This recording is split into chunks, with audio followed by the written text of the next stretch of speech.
Baik, bismillahirrahmanirrahim. Assalamualaikum warahmatullahi wabarakatuh. Perkenalkan, nama saya Ainul Latifah dari kelas 28D dengan NIM 1847241032.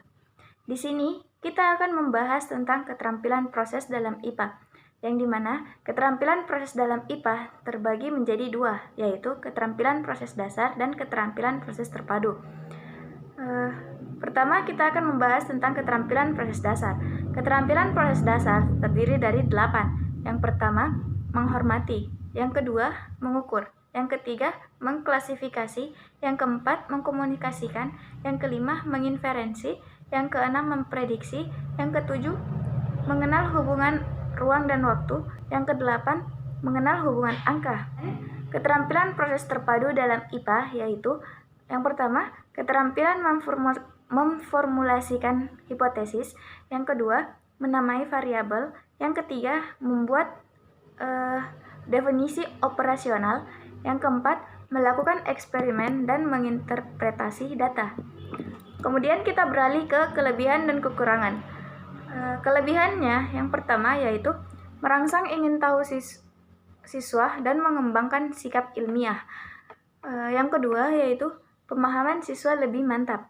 Yang ketiga, siswa menemukan sendiri konsep-konsep yang dipelajari. Yang keempat, melatih siswa untuk berpikir lebih kritis. Yang kelima, memberi kesempatan kepada siswa untuk belajar menggunakan metode ilmiah. Kekurangan pendekatan keterampilan proses yaitu yang pertama, membutuhkan waktu yang relatif lama. Yang kedua, jumlah siswa dalam kelas harus relatif kecil. Yang ketiga, memerlukan perencanaan dengan teliti.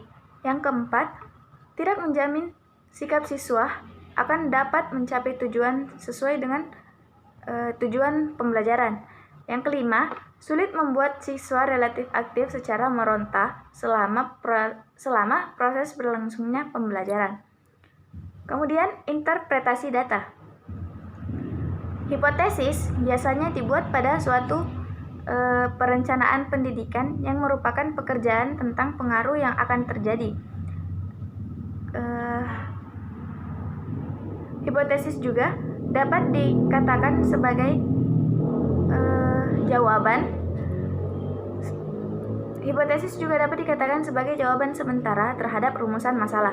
Kemudian keterampilan proses.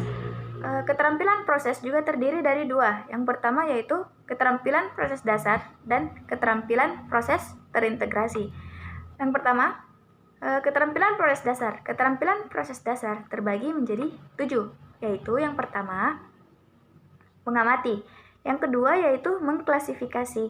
Yang ketiga, mengukur. Yang keempat, memprediksi. Yang kelima, menggunakan alat. Yang keenam, menyimpulkan. Yang ketujuh, mengkomunikasikan. Kemudian, keterampilan proses terintegrasi terbagi menjadi 10. Yang pertama, mengenali variabel. Yang kedua, membuat tabel data. Yang ketiga, membuat grafik. Yang keempat, menggambarkan hubungan antar variabel. Yang kelima, mengumpulkan data dan mengolah data. Yang keenam, menganalisis penelitian. Yang ketujuh, menyusun hipotesis. Yang kedelapan, mendefinisikan variabel. Yang kesembilan, merancang penelitian. Yang ke-10, melakukan eksperimen. Kemudian mengidentifikasi variabel.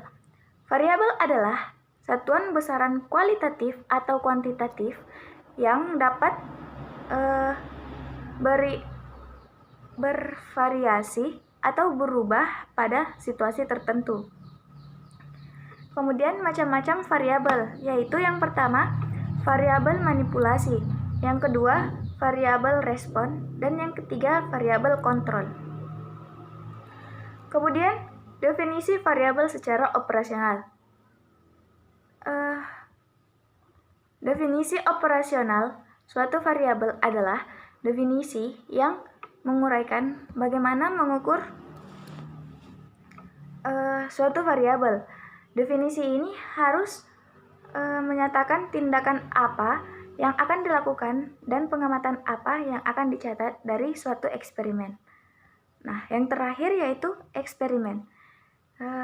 Eksperimen dapat didefinisikan sebagai kegiatan terinci yang dirancanakan untuk menghasilkan data untuk menjawab suatu masalah atau menguji suatu hipotesis yang ada.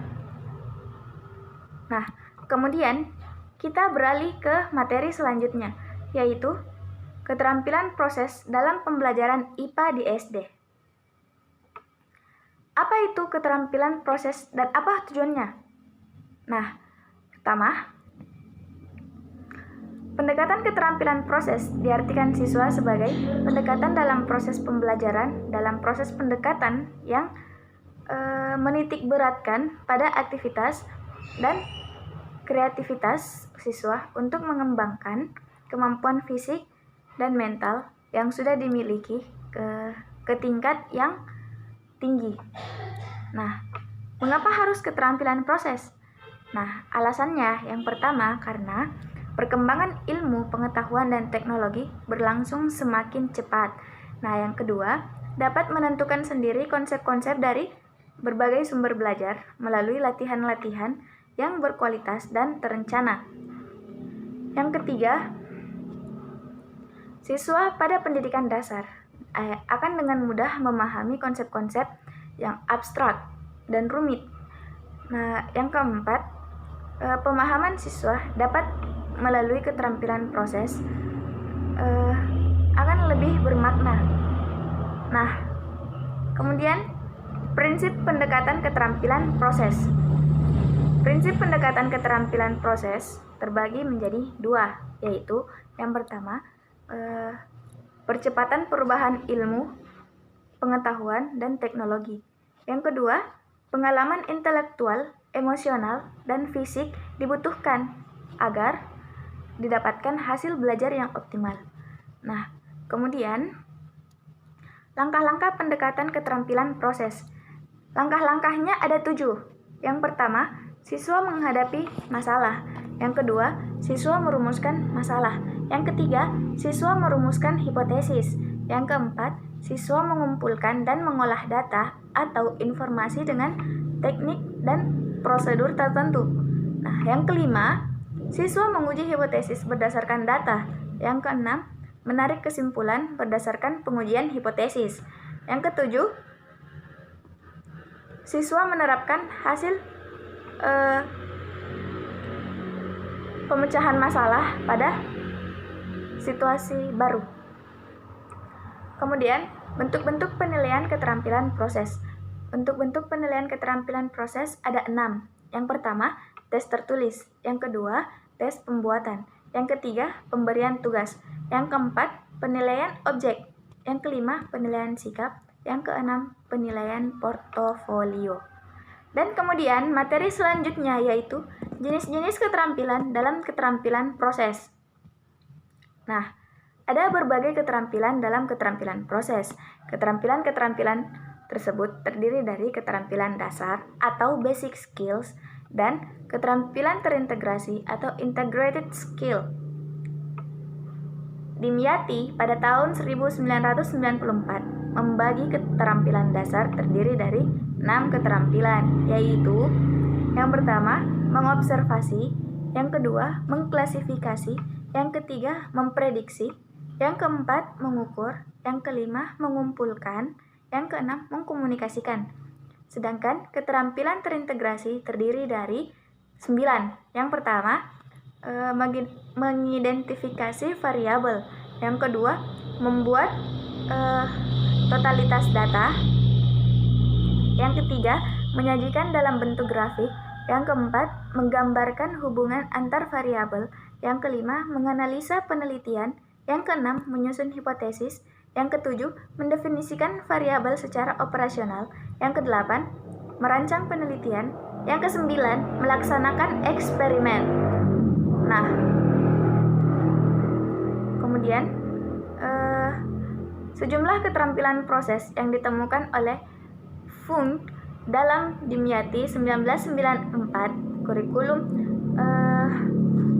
pedoman proses belajar mengajar dikelompokkan menjadi 7 keterampilan proses, yaitu yang pertama, mengamati, yang kedua, menggolongkan, yang ketiga, mengajarkan, yang keempat, meramalkan, yang kelima, menerapkan, yang keenam, merencanakan, Dan yang terakhir, mengkomunikasikan.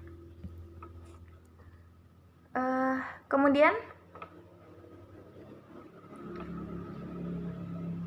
keterampilan dasar terdiri atas 6. Yang pertama, mengamati. Yang kedua, mengklasifikasi. Yang ketiga, mengkomunikasikan. Yang keempat, mengukur. Yang kelima, memprediksi. Yang keenam, menyimpulkan. Selanjutnya yaitu keterampilan terintegrasi. Pada hakikatnya merupakan keterampilan yang diperlukan untuk melakukan penulisan yang diuraikan sebagai berikut. Dimyati 1994. Yang pertama yaitu keterampilan mengenali variabel. Yang kedua yaitu keterampilan membuat tabel data. Yang ketiga yaitu keterampilan membuat grafik. Yang keempat, keterampilan menggambarkan hubungan antar variabel. Yang kelima, keterampilan dan mengumpulkan dan mengolah data. Yang keenam, keterampilan menganalisis penelitian. Yang ketujuh, keterampilan menyusun hipotesis. Yang kedelapan, keterampilan mendefinisikan variabel. Yang kesembilan, keterampilan merancang penelitian. Yang ke-10, keterampilan bereksperimen. Itulah materi yang dapat saya paparkan. Lebih dan kurangnya mohon dimaafkan. Wabillahi taufiq wal hidayah. Assalamualaikum warahmatullahi wabarakatuh.